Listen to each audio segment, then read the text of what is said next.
Well, the Cheese Works and Shop Talk has come out to Edwardsville, and we're out here with Jake Richards, modified driver at Lakeside Speedway. Jake, another one of those oldest RC racers that used to race over at Old Shawnee. The thing that I remember, boy, you were one of the most competitive guys that I know I ran against over there when we were running. And the thing about it was, boy, you and your dad were really into that RC stuff. I remember your dad, he had a program on his computer that I remember that he used for setup for the late model that he was running at I-70, and he was taking that program, as I recall, and reducing it by a tenth or whatever, and was using it on your RC car. Boy, you guys were really into that stuff. Yeah, anything worth doing is worth doing right. So everything we did was we made sure that we had the best that we could do, and that was one thing my dad instilled into me and that we use today. So I was going to say, man, it works with the little cars, works with the big cars. It's, really important part of it. I think having a good program, like you say, putting the best equipment and the best foot forward that you can, trying to get everything right. Yep. Well, that's how we did it. Okay. Now, boy, the Friday after you turned 16, you were out on the racetrack. I think it was, midway through the season or toward the end of the season at Lakeside, but you were out there in a pony stock. Yeah, it was about halfway through the season. My dad ran the car one time before I went out and got to run, but I turned 16 on a Wednesday and was racing on Friday. Okay, that was back in '95. That almost seems like it was quite a while back, but not really that far. But can you remember where you picked up your first win? At Lakeside, it was in 1996. It was just a normal Friday night show, and it was in a pony stock. In the pony stock. Okay, so you're in a pony stocks from 96 to 98, and then in 2000, man, you make what I think is probably a really big jump as far as racing's concerned. I mean, you go from a pony stock to a late model, and you're running that out at I-70 on the high banks where the speeds had to be quite a bit more. Yeah, I've loved modifieds, and modifieds is just something I just was intrigued with and absolutely loved. But my dad had a late model, and so there wasn't no going from a pony stock to a modified. It was straight to a late model. And I'm glad I'm in a modified now because it's more fun than I've had, ever. But the straight to late models and onward go. I'm sure the learning curve was pretty steep making that big of a change, but there again, on the other hand, there were probably opportunities that you had where you were in that car before you ever really hit the track with it. Yeah, I had a pretty good I was ahead of time, I guess. I had a real good, my dad had the car, it was set up, and it was just a sit down and drive, and that was wonderful. Well, I was going to say that would make a big difference, because the way I've always felt about RC, and it's probably the same way with the big cars, if they're set up right, man, it makes a world of difference as far as the driver's concerned. Yeah, it's helpful to have someone that's done it, 20 years prior to you doing it. So he's already got a lot of the stuff that you'd learn if you'd never done it before already figured out. Right, okay. Keeps me having to have all the failures on stupid things. Okay.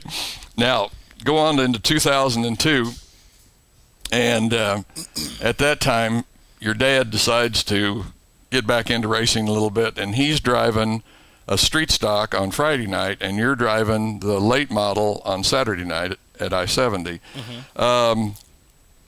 Was this really kind of the beginning for you as far as making the transition to dirt? Because everything before that had been on asphalt. By the way, before I go any further, another question I wanted to ask you was, if things were a little different than what they are now in asphalt racing, would you have any inkling of wanting to go back to asphalt?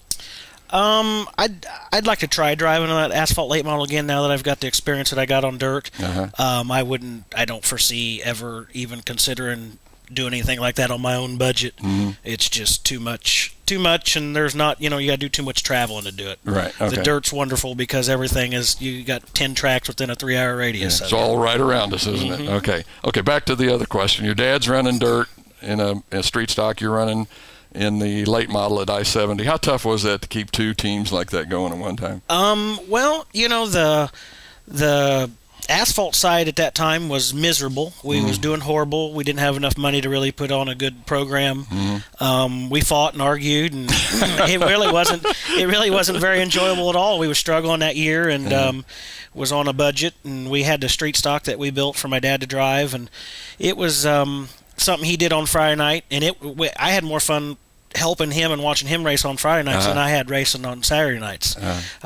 We actually got it got so bad in the asphalt that I got mad and told him I didn't want to drive it no more. Oh, wow. And I didn't race for 4 weeks, and he finally talked me into going to Winston and driving his street stock on Saturday nights, and that resurrected my racing career. I was brought you back to life. Yes, I was mad and ready to quit. Didn't care if I ever drove another race car after beating my head against the wall at I-70. It can get really frustrating. Oh, I know another RC racer talked to Alan Lawrence earlier this year, and man, he was just really scratching his head. I mean, here he won 2 features at Lakeside, and then the last time that I had talked to him, he was just really down in dumps because he couldn't figure it out. So, it can drive you up the walls. Okay. You come out with a street stock also, and both you and your dad are running in the same class, and I asked you about this when we talked earlier. Boy, what was it like running with your dad? It was fun. It was challenging. We didn't have really enough guys to work, to keep both cars going, so we had to help each other. But, it was... my car got more of the focus than his did, but he won't let anybody forget that either. Well, I'm sure that was probably when you were getting down towards the end of that season, too, when you were running for the points. I mean, you were, in fact, you ended up winning the points championship, if I remember right. So I can see where the focus would change quite a bit on that. But I think the comment that you made to me was, and I asked you about, if you two were racing for position, boy, what was it like? I mean, did you go after it? Oh, yeah.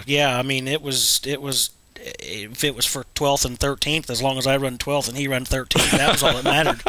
I didn't give him no more than I give anybody else. Yeah, well, like you said, man, it was all bragging rights for the next week here in the shop. Yeah.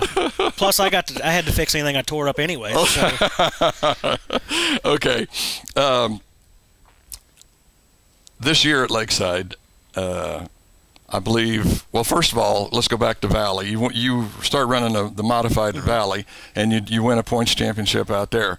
That had to be a really rewarding thing, to go from the street stock, jump into the modified, and then be able to pull that down out there. I'm not sure how many feature wins you had, but I think it was a real show of consistency what you did out there, in that, man, you were in the top 5 or the top 10 all the time. Yeah, we won 3 races that year, and come out of the gate strong.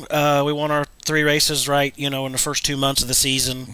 Then we got to trying some things, experimenting, and it got a little, little hairy, but we focused on trying to win a championship and batting down the hatches, and went ahead and did that. I mean, no slight to Valley. I mean, it's really, you can't say anything bad. I mean, this year they pretty much had the Jim and Kevin show without you being there. Yeah. But, I mean, there's still some good competition out there, and I have to think that it's a good proving ground for guys. Billings, can't think Tim Billings has went out there this year, going from Grand National. It's a good learning experience out there. Yeah, it's a great track. It's small. It's you can go there and run on a budget, unlike you can at Lakeside. Okay, that was leading me up to this year. What did you finish this year? The last program I had, you were 10th, and I think we ran 13th because I didn't run the last points race. Okay, I sold my car before that end of the season. So so go to Lakeside this year. Got a different sponsor. They want to run out there. Just how much tougher is it at Lakeside? Oh, when you roll out, there's 24 cars there that all could win on any given night. You start 12th. If you run 10th to 12th, you've had a great night. It's a tough place. There ain't a whole lot of passing. Yeah, it's tough. Really, some tough competition out there. Who did you think? If you probably could have went back to the first of this year, did you think Chad Lyle was going to pull that out, or did? like you say, with one of 5 guys, maybe you know, 6. I didn't ever really consider Chad Law. I mean, that's Tim Carrick's place. So, I mean, you go there, you got to outrun Tim Carrick to do anything.